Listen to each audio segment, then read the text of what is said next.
Assalamualaikum warahmatullahi wabarakatuh. Kami dari kelompok 6. Di sini kami ingin mempresentasikan mengenai materi siklus menstruasi. Pembahasan materi yang akan kami bahas dalam presentasi kali ini, yang pertama ada pengertian menstruasi, kedua hormon pengatur menstruasi, ketiga macam siklus pada peristiwa menstruasi, ada siklus ovarium, hormon, dan siklus uterus. Yang keempat adalah penjelasan diagram, yang kelima kalender menstruasi. Pengertian menstruasi akan dipresentasikan oleh Caca. Pengertian menstruasi adalah peredaran uterus secara periodik menjadi sekitar ovulasi. Hari keluar darah menstruasi ditetapkan sebagai hari pertama menstruasi. Siklus menstruasi terjadi karena rahim mengalami perubahan yang berulang-ulang. Dalam 1 bulan mengalami panas. Dari selanjutnya akan dipresentasikan oleh Zahra. Oke, untuk materi selanjutnya adalah hormon pengatur menstruasi. 4 hormon yang bertanggung jawab untuk siklus menstruasi. Yang pertama ada hormon estrogen, yang kedua ada hormon progesteron, dan yang ketiga ada hormon perangsang folikel atau FSH. Hormon ini adalah hormon yang akan menghasilkan hormon estrogen. Dan yang keempat ada hormon luteinizin atau LH. Sedangkan hormon LH ini adalah penghasil untuk hormon progesteron. Untuk materi selanjutnya akan disampaikan oleh Talita.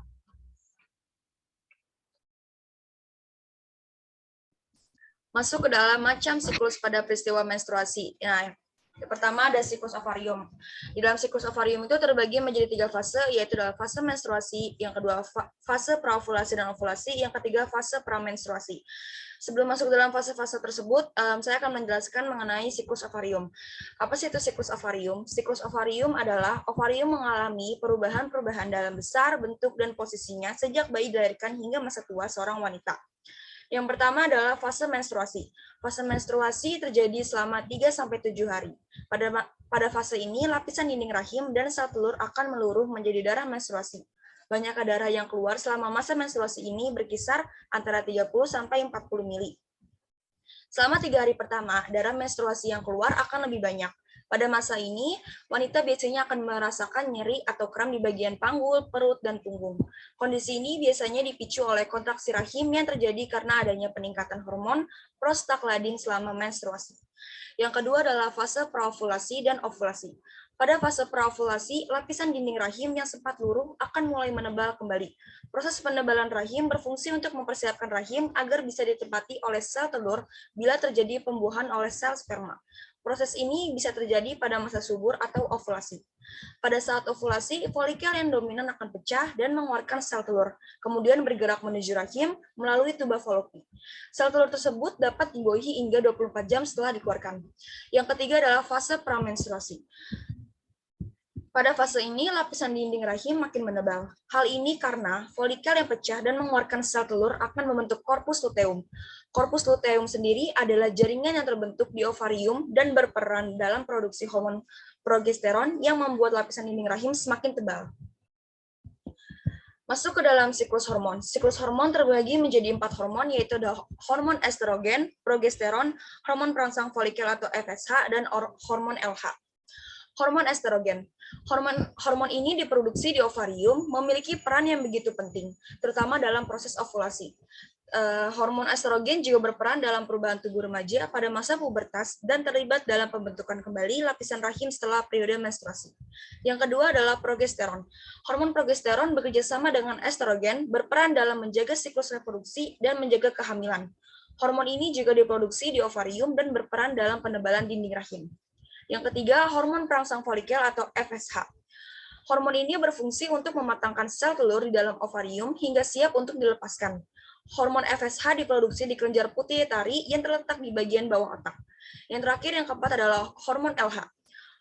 Serupa dengan hormon FSH, hormon lutein ini juga diproduksi di kelenjar pituitari yang berfungsi untuk merangsang ovarium dalam proses pelepasan sel telur. Selanjutnya dipresentasikan oleh Adia. Yang ketiga ialah siklus uterus atau endometrium. Endometrium terdiri dari 2 lapisan, yaitu lapisan basal dan lapisan fungsional. Lapisan basal menempel langsung pada myometrium dan hanya mengalami sedikit perubahan selama siklus haid. Lapisan fungsional mulai dari lapisan basal dan akhirnya menyelubungi seluruh lumen rongga uterus. Lapisan fungsional selanjutnya dapat dibedakan lebih lanjut menjadi dua komponen. Lapisan kompak yang tipis dan terletak di permukaan, dan lapisan spongiosa yang terletak lebih dalam dan terutama akan menyusun uterus sekretorik atau yang telah berkembang penuh. Siklus endometrium atau uterus dapat dibedakan menjadi tiga fase utama. Yang pertama ialah fase proliferasi. Pada awal fase proliferasi, kelenjar-kelenjar umumnya masih lurus, pendek, dan sempit. Epidel kelenjar memperlihatkan peningkatan aktivitas mitotik. Epitel dan komponen-komponen stroma terus bertumbuh cepat sepanjang fase proliferasi, dan pada akhir fase proliferasi ini, permukaan endometrium menjadi agak bergelombang. Kelenjar-kelenjar menjadi berkelok-kelok dan dilapisi oleh sel-sel toraks yang tinggi dengan inti basal. Yang kedua ialah fase sekresi. Pada paruh pertama fase ini, tampilan epitel kelenjar paling berguna dalam menentukan hari endometrium. Sementara menentukan hari secara akurat pada paruh kedua sangat bergantung pada sifat-sifat stroma. Yang ketiga ialah fase menstruasi. Pada perubahan di fase menstruasi, lapisan fungsional dari stroma akan mulai menciut, dan kelenjar-kelenjar endometrium menjadi lebih berkelok-kelok dan tampak bergerigi. Konstriksi dari intermiten dari arteria spiralis menyebabkan stasis kapiler lapisan fungsional, iskemia jaringan, dan ekstravasi darah ke dalam stroma dan pembentukan hematom kecil. Akhirnya terjadi desquamasi dan pengelupasan seluruh lapisan endometrium fungsional. Di masa lalu, biopsi endometrium telah banyak dipakai untuk menilai sekresi progesteron pada wanita dengan gangguan fungsi menstruasi dan infertilitas. Namun kini dengan semakin mudah dan dapat diandalkannya penerapan radioimun dalam mengukur kadar progesteron serum, maka kebutuhan akan biopsi endometrium menjadi terbatas. Teknik ini kini terutama digunakan untuk menilai respon endometrium terhadap rangsang hormonal. Biopsi endometrium akan sangat informatif jika dilakukan beberapa hari sebelum menstruasi. Kendati pun biopsi yang dilakukan pada akhir fase luteal berpotensi mengganggu kehamilan bila terjadi konsepsi, namun risiko ini adalah minimal. Selanjutnya akan dibaca oleh Irfan Jawad.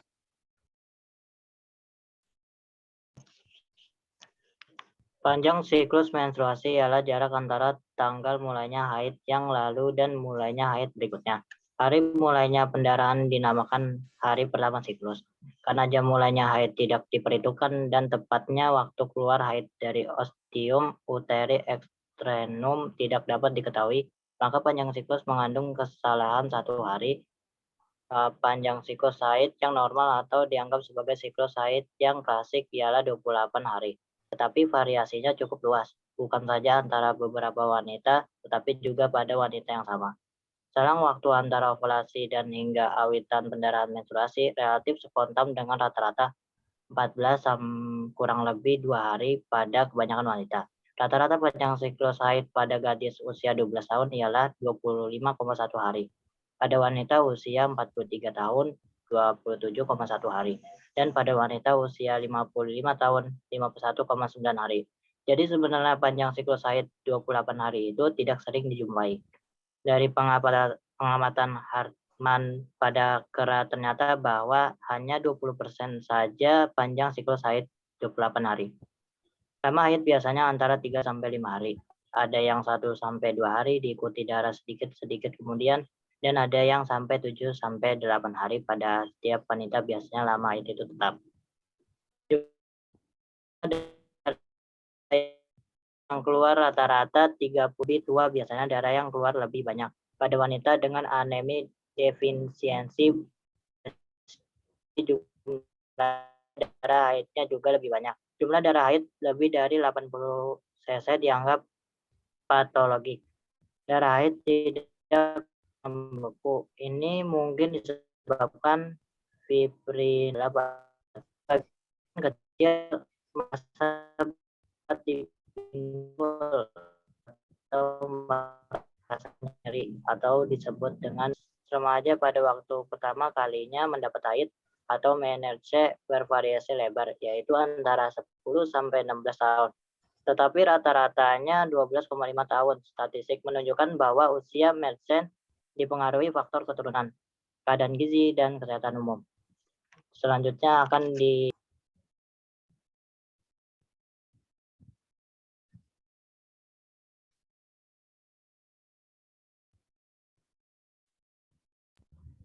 Oke, jadi sekarang pembahasan kalender menstruasi. Kalender menstruasi punya Aedes Melalia, yaitu Aedes menstruasi pertama pada tanggal 7 Mei sampai tanggal 13 Mei. Masa praovulasinya dari tanggal 14 Mei sampai tanggal 18 Mei. Masa ovulasinya dari tanggal 19 Mei sampai tanggal 21 Mei. Dan masa lutealnya dari tanggal 22 Mei sampai tanggal 3 Juni. Jadi, Aedes diperkirakan mens kembali pada tanggal 4 Juni. Selanjutnya, kalender menstruasi punya Talitha Rosabila. Talitha menstruasi pertama pada tanggal 2 Mei sampai tanggal 8 Mei.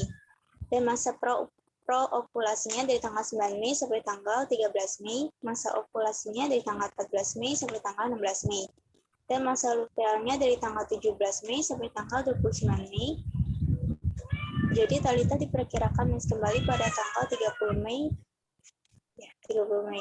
Selanjutnya dibacakan oleh Zahra. Kak Ani. Oke, selanjutnya ada kalender menstruasi milik Zahra. Zahra mens pada tanggal 12 April sampai tanggal 16 April.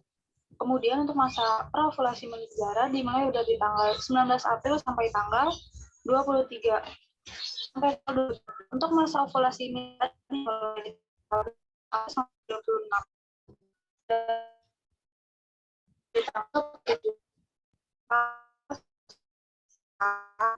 Zahra diperkirakan mens pada tanggal 11. Presentasi dari kelompok kami, mohon maaf menyampaikannya kami akhiri.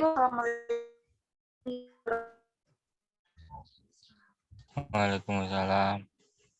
Kekurangannya ya adalah cuma patah-patah doang.